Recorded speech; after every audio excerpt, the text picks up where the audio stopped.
National Herald अंग्रेजों के जमाने से यह अखबार आज़ादी की आवाज़ बुलंद करता था।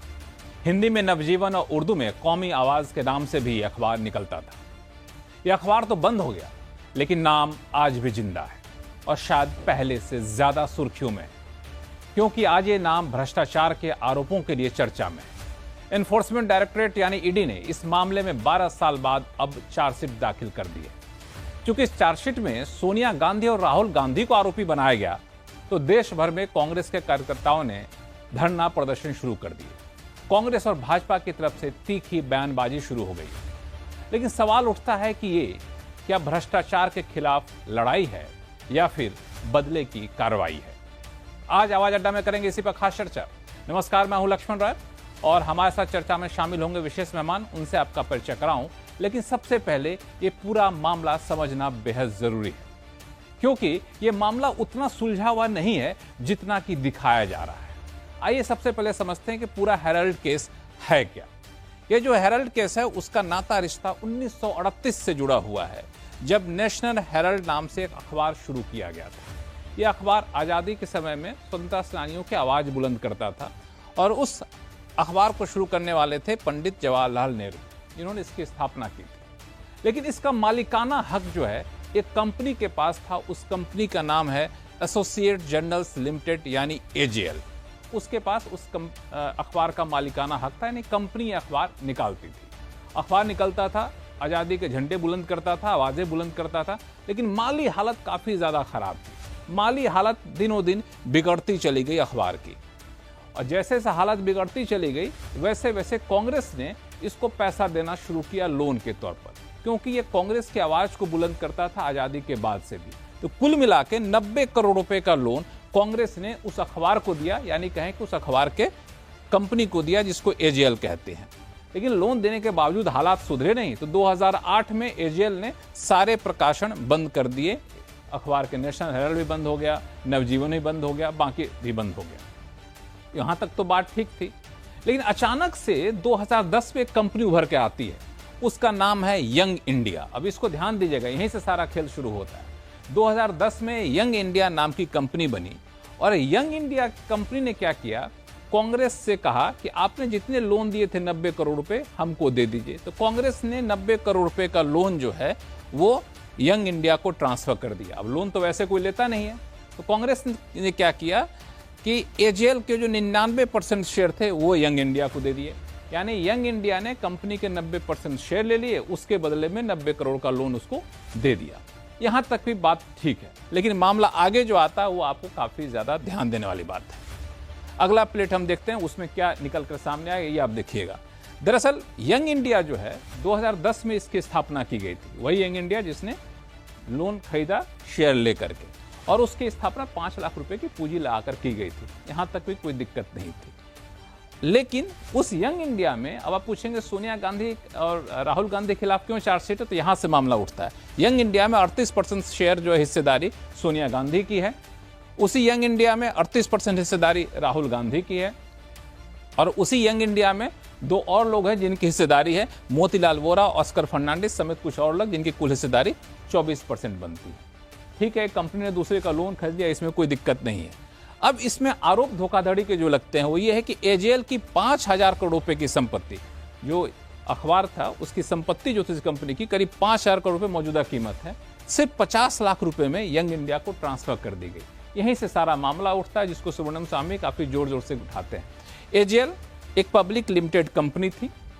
धोखाधड़ी का आरोप ये भी है कि पब्लिक लिमिटेड कंपनी थी और उसमें कई सारे निवेशक थे, 5000 से ज्यादा स्वतंत्रता सेनानी थे। अन्य निवेशकों ने इसमें पैसा लगाया था, लेकिन जब ये शेयर ट्रांसफर किए गए तो फिर शेयर होल्डर की सहमति नहीं ली गई। तो शेयर होल्डर की सहमति के बिना शेयर ट्रांसफर करना गलत है।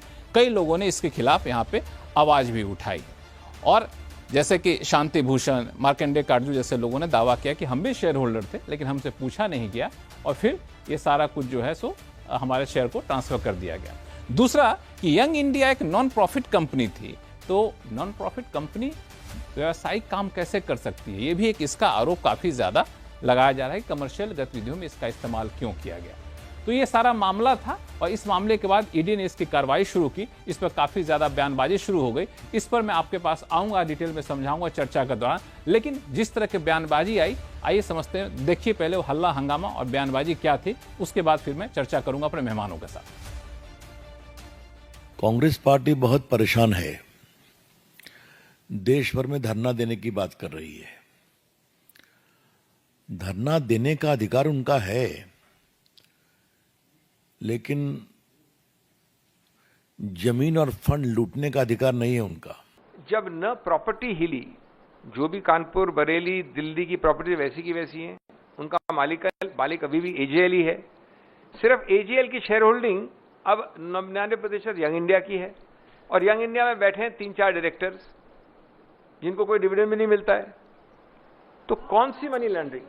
नेशनल हेराल्ड केस भारत के इतिहास का बहुत विचित्र प्रकार का केस है, जिसमें खरीदने वाले और बेचने वाले दोनों एक ही थे। तो ये बहुत विचित्र बात है कि ये दावा किया जाता है कि ये स्वतंत्रता संग्राम सेनानियों के कंट्रीब्यूशन से और उनकी स्मृति में प्रारंभ किया गया, देश के प्रथम प्रधानमंत्री पंडित जवाहरलाल नेहरू जी के द्वारा, और कांग्रेस के दौरे हुकूमत में बंद हो गया। तो सवाल उठता है कि क्या कांग्रेस अपने 50 साल के शासनकाल में अपनी विरासत को बचा नहीं पाई? यहां कोई कानून का उल्लंघन नहीं हुआ है, कंपनीज एक्ट का उल्लंघन नहीं हुआ है, prevention of money laundering act का उल्लंघन नहीं हुआ है, क्योंकि यहां मनी ही नहीं है, लॉन्ड्रिंग ही नहीं है। और क्राइम कहां से आता है?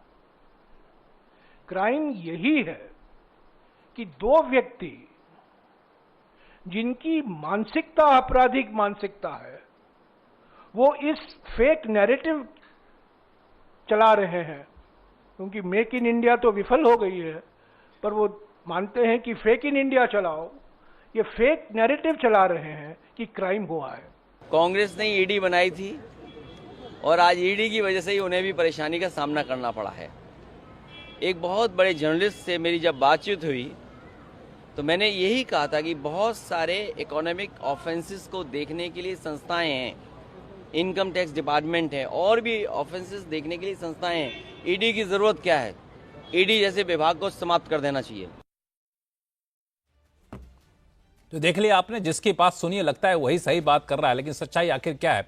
आज आवाज अड्डा में इसी पर चर्चा करने के लिए हमारे साथ विशेष मेहमान जुड़े हैं। बीजेपी के प्रवक्ता हैं विजय शर्मा जी, कांग्रेस के प्रवक्ता हैं महिमा सिंह जी, सत्येंद्र के फाउंडर हैं आशुतोष जी, और वरिष्ठ पत्रकार हर्षवर्धन त्रिपाठी जी हमारे साथ जुड़ चुके हैं। आप सभी मेहमानों का बहुत बहुत स्वागत है। इस बीच हमारे साथ जुड़ रहे हैं सुब्रमण्यम स्वामी साहब, जो विशेष मेहमान है इस शो के। उन्होंने इस पूरे मामले को उठाया था 2011-12 में।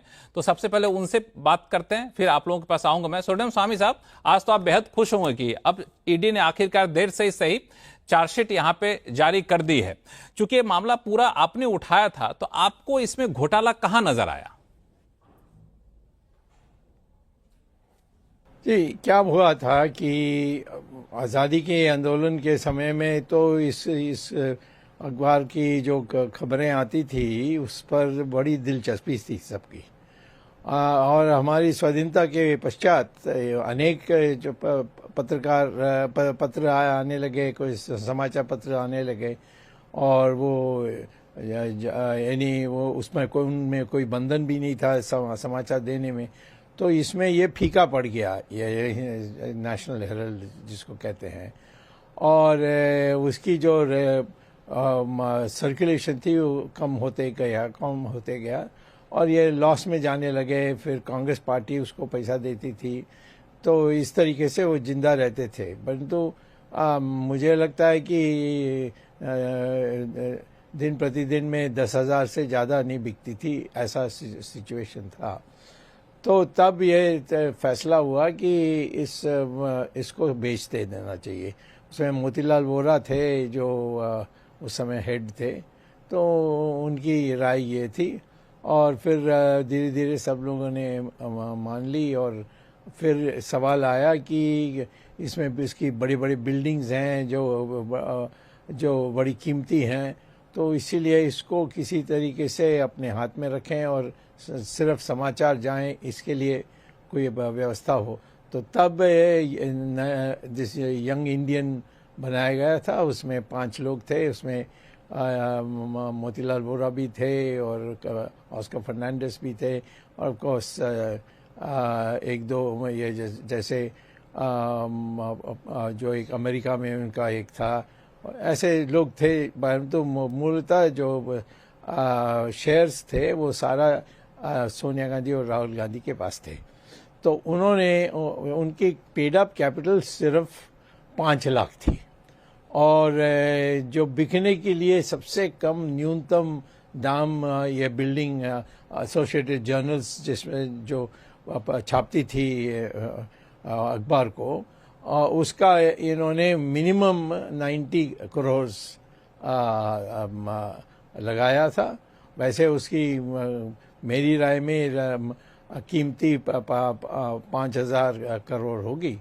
तो लेकिन इन्होंने इसको 90 करोड़ करके बेचने के लिए जो भी अप्लाई किया उनमें ऐसे कंडीशंस लगाए कि वो आ नहीं सके, या उनको धमकाया, उनको बाहर कर दिया। तो उसके बाद जो सोनिया गांधी राहुल गांधी की कंपनी थी यंग इंडियन, उन्होंने उसको लेने के लिए कर्जा ली हवाला से, और उस कर्जा के आधार पर और न्यूनतम दाम लगा करके कुछ 90 करोड़ ऐसा कुछ उसको लगा करके इन्होंने उसको खरीदा। उसमें कांग्रेस पार्टी की भी योगदान थी, क्योंकि कांग्रेस पार्टी के जो कर्जा पड़ी हुई थी उस सबको कांग्रेस पार्टी ने इन्हें ख़त्म कर दिया था, तो इनके पक्ष में। लेकिन कौन थे वो वही थे जो यंग इंडियन में भी वहाँ थे। जैसे सोनिया गांधी अध्यक्ष थी, ये महामंत्री था राहुल गांधी, फिर ट्रेजरर था एक ही आदमी का, और जनरल सेक्रेटरी भी कांग्रेस पार्टी का वही थे जो इनकी यंग इंडियन में थे। तो ये तो सब मिली भगत में उन्होंने से स्वर्णिम स्वामी साहब कंपनी थी। एक मिनट बीच में आपको रोकूंगा। तो ये जो 50 लाख रुपए दे करके 5,000 करोड़ रुपए की संपत्ति खरीदा जाना है, उस वक्त 2,000 रुपए कीमत के खरीदा जाना, आपको लगता है यही घोटाला था और पैसे जुटाए गए हवाला के जरिए जुटाए गए? क्या आप ये कहना चाहते हैं? ये इन्होंने धोखा दिया, इन्होंने झूठे आधार पर एक खरीद लिया। ये सब हमारे जो कानून है उसमें आ जाती है। तो कानून में हमने 4-5 बातें यानी सेक्शंस लिए, और इनको फिर इसकी सुनवाई हुई, और उसके बाद जो मैजिस्ट्रेट थी, और मैजिस्ट्रेट महिला थी, बड़ी होशियार वाली थी और बड़ी साहसी, उन्होंने एक बहुत सुंदर जजमेंट दिया कि इसमें क्रिमिनल प्रोसीडिंग्स होनी चाहिए। उस क्रिमिनल प्रोसीडिंग्स के अनुसार हम इसकी बहस करने शुरू की, और उसमें पहले दस्तावेज सब बाहर निकाली। फिर आखिर में क्योंकि मैं तो मेरा ही केस था, तो मुझे कटघरे में खड़ा होना पड़ा, और मेरा क्रॉस एग्जामिनेशन हुआ था। उस समय कई बातों पर विवाद आई, तो हम हाई कोर्ट गए उसकी सुलझाने के लिए। अब ये मामला जो है, अब स्वर्णिम स्वामी साहब, ये मामला ईडी ने अब इसमें भी चार्जशीट फाइल कर दिया है, 26 तारीख को सुनवाई भी है। तो बहुत बहुत धन्यवाद हमारे शो में जुड़ने के लिए। आगे भी इस मुद्दे पे बहुत सारे बहस होंगे, लेकिन इस बीच कई हमारे साथ वक्ता जुड़े हुए हैं, उनसे पहले इस पर राय ले लेते हैं। विजय शर्मा जी, इस पे सबसे ज्यादा आरोप भारतीय जनता पार्टी पे इसलिए लगता है क्योंकि जब चुनावी माहौल बनता है उस वक्त ईडी जो है वो नेशनल हेल्थ केस को उठा देता है। इतने साल बाद अब जाकर के चार्जशीट फाइल किया जा रहा है, और ऐसे समय में कुछ दिन पहले हमने देखा कि लालू यादव, उनके परिवार को सम्मन किया गया पूछताछ के लिए, अब कांग्रेस को घेरा जा रहा है। तो ये आरोप लगना स्वाभाविक है भाजपा के ऊपर। लक्ष्मण राय जी, अब आप मुझे बताइए, देश में कौन सा इलेक्शन है? मुझे तो नहीं लगता। बिहार में तो कई महीने बाद है, तो ये तो आरोप ही अपना माहौल तो अभी से बन गया है। नहीं, देखिए, तो ऐसा 5 साल में कौन सा समय है, कौन सा साल है जिसमें इलेक्शन नहीं होता है देश में? तो फिर तो जांच एजेंसियों को बैठ जाना चाहिए अनंत काल के लिए, क्योंकि कोई ऐसा वर्ष मुझे एक बता दीजिए जिसमें किसी न किसी राज्य में इलेक्शन ना हो, लोकसभा का इलेक्शन ना हो। तो ये मुझे लगता है, इस बात से मैं सहमत नहीं हूं। और सुब्रमण्यम स्वामी जी ने बड़ी तथ्य की बातें, बड़ी अच्छी बातें बताई है कि हवाला के जरिए भी इसमें पैसा आया हुआ, और ये लोग कांग्रेस के, मतलब एक सिंपल भाषा में समझते हैं, जो हमारे दर्शक भी समझे कि सोनिया गांधी जी और राहुल गांधी जी सुप्रीम कोर्ट तक जाते हैं क्वाशिंग में, पहले हाई कोर्ट जाते हैं, फिर सुप्रीम कोर्ट जाते हैं, उनको कुछ नहीं मिलता, निराशा मिलती है।